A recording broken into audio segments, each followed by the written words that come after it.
What's up, guys? This is the Honest Outlaw here, and today we're going to be doing another optics review. We're going to be talking about one of the better optics on the market for the money, for sure, the Holosun 507c, but we're going to be talking about a interesting variation of that, the X2 ACSS Vulcan. Now, before we do that, I want to mention my patron supporters. Thank you guys very much.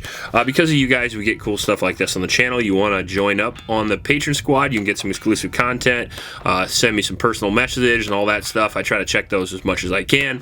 If you want to be a part of that, all you got to do is go down to the description and click the link and sign up. Also in that description is a local shelter in Ames, Iowa. The YSS, I'd appreciate it if you would click that link and at least donate a little bit to those kids. You donate $1 per video, it could go a really long way for those kids. Now, the Holosun 507 here, it is a really good optic with a similar pattern as the Trigicon RMR. Which is one of the reasons that attracted me to it, because most of the guns that I run either have the plate on them from the RMR or milled for the RMR. So it's a nice little way to get sort of a more budget optic than an RMR or SRO while using the exact same mounting system. And like I said, that was very appealing to me from the start. Then I saw a few reviews on the 507 and they're legit, apparently. Drop tests and all that fun stuff, and it seems to be very durable in other people's testing. So I was like, maybe I'll check out the old Holosun. I already run the 503s and 403s and stuff on my rifles, so it seems to me that the same company could repeat that magic with pistols, and I believe they've done that. Now, this is a micro red dot, and like I said, it's meant for pistols, although some people do run it on rifles. Can be done either way. The only disadvantage is going to be obviously the open optic, which is going to be kind of a point where debris can get stuck in. Very durable, very clear glass, as you can see there. Bluish tint, as always, so you can see the reticle. The more blue the optic is, generally the better battery life it has, because the less power it needs for you to see the optic, so a little bit of blue is not so bad. The clear glass is very nice. The arrow reticle with the circle inside it is the real interesting part of the 507c X2. So we'll get into that right now and talk about the star of the show. It's kind of hard to see that, but you get the idea. It's got a little arrow there instead of an actual dot, which I don't prefer personally, but my wife does. And a lot of other people said they do as well. It is a crisper, finer aiming point, and it seems to come up very quickly in practice. However, I'm an old school guy and I prefer the standard dot. However, the interesting part that I really like, the circular outside of the reticle. Now, you can see that on camera right here, but you cannot see that in actual use of the optic unless you're like over here a little bit. And when you're over here a little bit, it'll give you that little bit of a circle and you can quick slam it back. I think this is a really good system to train people how to use red dots, because a lot of times people will present the gun and they're looking for this, they're looking for the reticle, looking for the reticle, looking for the reticle, which to me is definitely a training and repetition issue. A lot of people will overcome that by having suppressor height iron sights and then just use the sights and then pick up the dot as they go. I'm a real just figure out how to actually do it type of guy, and I just do enough reps with the gun until the dot actually just shows up, and I generally don't have any issues, although I shoot way more than the average person and I get more opportunities to train as well. So if you don't like the iron sight idea and you don't like actually just working super hard for super long till you get good at it, this is a really good option that allows you to very quickly restabilize the dot and find the dot in the window.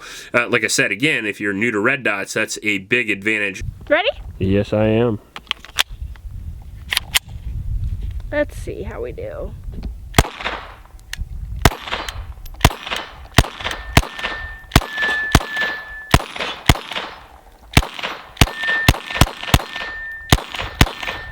You like that thing, don't you? That's a lot of fun. Yeah, I told you you would. What do you think about that red dot? I like this one. Hold it up and move it around a little bit and you'll see there's a ring in it. It's like an arrow. Yeah, not only is it an arrow, but hold it up and kind of move it around and you'll see there's a ring that brings you back to center. Yep. Which is super cool. Because it's super sunny, I was making sure that the red dot was actually the red dot, but because it's an arrow instead of a dot, that's super helpful. Yeah, it doesn't look like a speck, right? Right. Right. Yeah, very cool red dot. This quickly has become my favorite optic to teach new shooters, and it also is my wife's favorite optic, and the reason being is because she loves red dots, but she does have some repetition issues, as everyone else does that starts shooting red dots. So it does help you fix that, which again I think is a really interesting technology. And the issue that a lot of people are going to see with that is I don't want a circular thing in the way of my shot in case I have to shoot and yada yada yada. But again, you don't see that in actual use unless you're off-centered a little bit. The only reason you see it now is because it's way up close to the camera like that. All right, back in the boonies. Yeah, we're back here at 100 yards. Figured I'd give it a go. People always talk about using quality ammunition to shoot at 100 yards with a handgun. Well, I'm gonna try it with bulk ammo with a $500 22. So we'll see how that goes. Worth a shot. It might be. Might hit one. We'll see. 22 is affected fairly heavily by wind, and Iowa's a fairly windy state, so we'll see how it goes.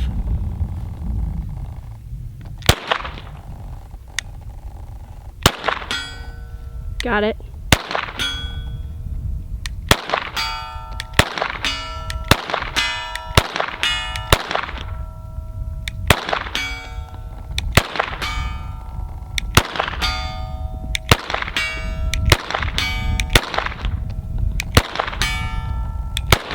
Now the brightness on the Holosun is awesome. I would say it's on par with the Trijicon, and the brightness adjustment I would say are pretty close.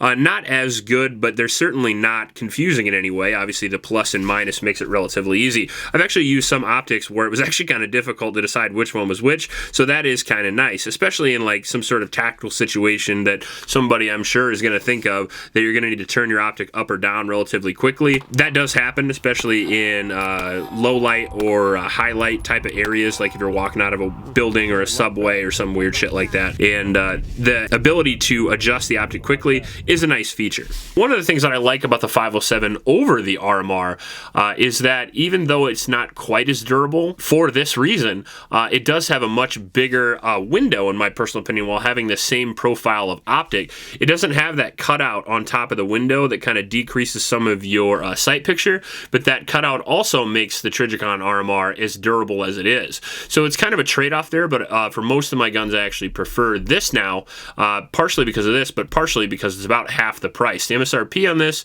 is about $300, where the MSRP on the Trijicon is around $500 to $600.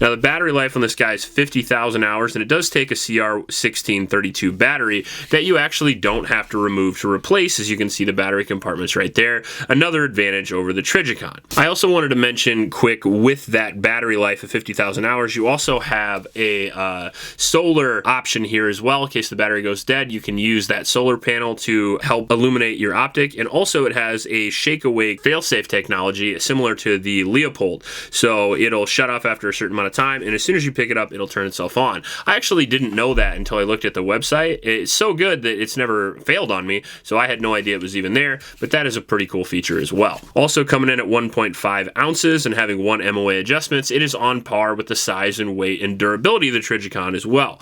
So in my opinion, it is at least equal with the Trijicon, especially considering the money. It's got a more advanced reticle, better battery replacement capabilities, a bigger window, and it uses the same pattern. Some of the disadvantages are going to be it's not made in America, and it doesn't have quite as durable of a track record as something like the Trijicon RMR. I do think it is a great option for most people. Maybe if you're running through the hills of Afghanistan, maybe I'd get a Trijicon, but for most situations, I think the Holosun 507 is a very, very good option, especially for the money. I know I have 3 or 4 of these now, and I'm sure there will be more to come in the near future. If you like this video, please like and subscribe. Please help out your local homeless shelters, and remember to recycle. I'll check you later.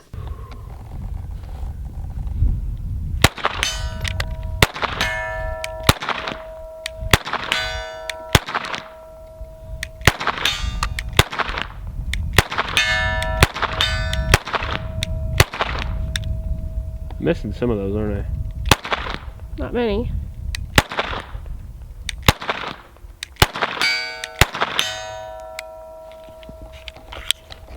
Can't really hear whether I'm hitting or not from here. You hit most of them. The mic is so much better than my ear pro because I never turn my ear pro on. Well, that's a problem. Silly.